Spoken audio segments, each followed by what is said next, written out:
a world of borderless digital spaces, climate change, and complex international crime?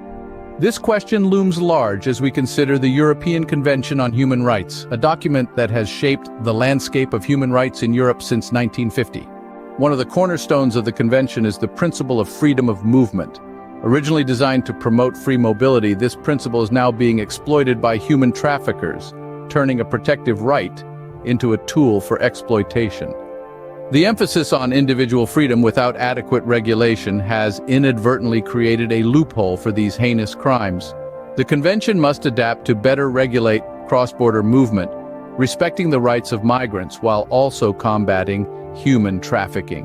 International crime, particularly drug trafficking, represents another challenge.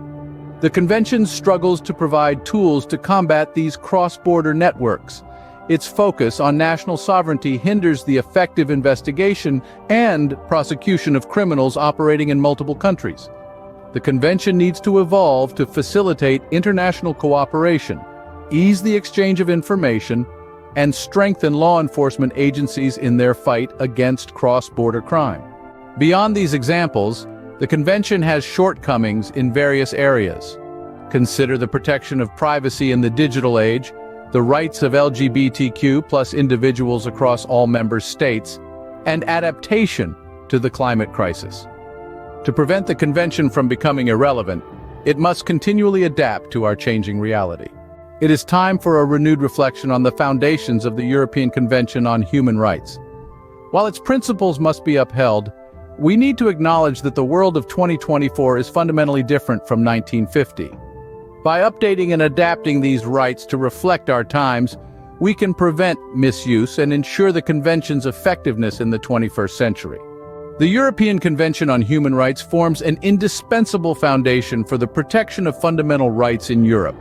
However, today's reality calls for an update to prevent it from becoming outdated.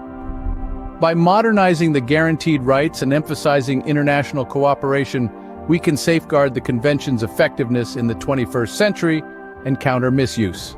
So as we navigate our complex and evolving world, take a moment to reflect on the need for an update to the European Convention on Human Rights. Consider how these changes could better protect our rights and freedoms, and how we can collectively ensure the convention's continued relevance in our rapidly changing world.